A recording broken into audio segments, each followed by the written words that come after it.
Ils sont en train de se marrer de ouf.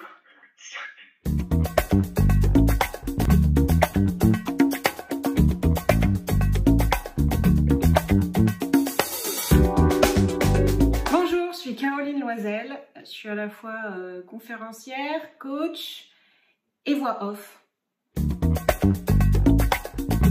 Un jour, je suis née. C'était il y a un petit moment. J'ai surtout dans ma vie eu la chance de faire beaucoup de théâtre, de café-théâtre et de comédie musicale. Entre 10 ans et 30 ans, c'était ma passion, ça l'est toujours. Je l'ai un peu quittée, mais je suis en train de la retrouver.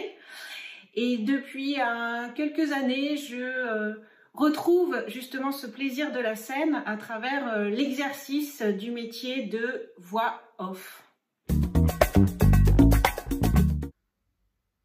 On associe souvent le monde sauvage à un monde où le silence est le plus présent. Ce qui m'a marqué la première fois que je suis arrivée dans cette zone, c'est au-delà du silence, de me rendre compte de la légèreté avec laquelle les animaux dits sauvages se déplacent. Voix off, c'est le fait de prêter sa voix à des contenus, à des marques, à des personnes. Et donc notamment, j'ai eu la chance de le faire dans le cadre d'un podcast pour une marque où je prête ma voix pour introduire les sujets qu'on traite, interviewer des personnes qui sont dans le podcast. Et c'est un exercice vraiment très plaisant. On vous impose un texte, c'est pas forcément la façon dont moi j'aurais dit le message.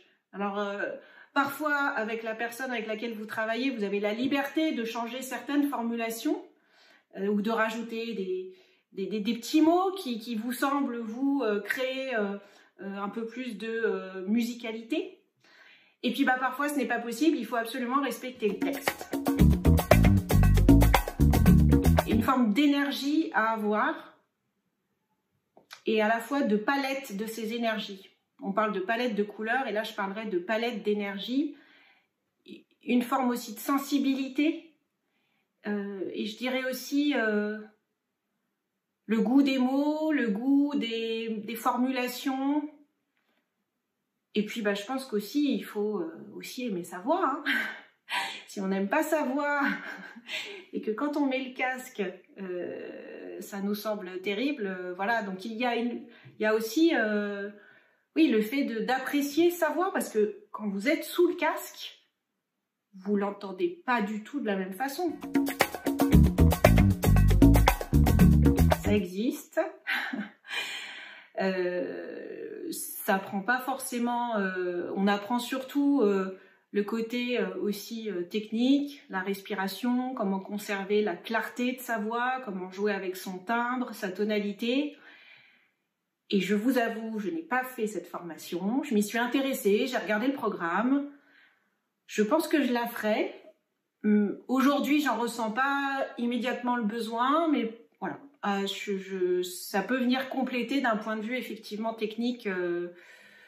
Voilà, aujourd'hui je le fais, je fais un de ces métiers avec, je pense, une capacité que j'ai développée à travers le théâtre, comme je vous disais en introduction, qui est d'avoir déjà prêté sa voix à des personnages, une forme d'aisance relationnelle qui m'aide aussi beaucoup, et puis le plaisir d'être en scène, parce que même s'il n'y a pas de public, quand vous enregistrez votre voix, c'est une forme de mise en scène de vous-même, vous êtes votre propre outil de travail.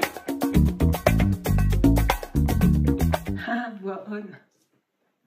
Ça pourrait, je sais pas si ça serait l'évolution.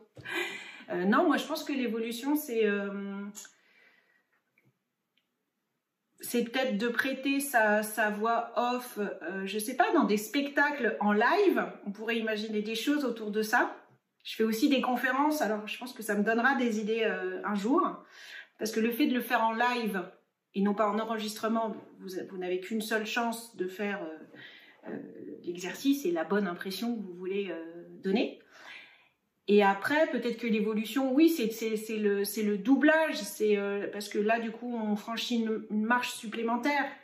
C'est d'être, on doit aussi, du coup, se fondre et s'immerger, s'immiscer dans le corps du personnage qui vous est présenté à l'image. Donc, co-ressentir ce que vous voyez et que ça puisse s'incarner dans votre voix. Putain, je m'énerve avec cette question, je n'ai pas de réponse. C'est la pire blague. Mais si j'en ai pas de meilleure, j'en ai pas de pire.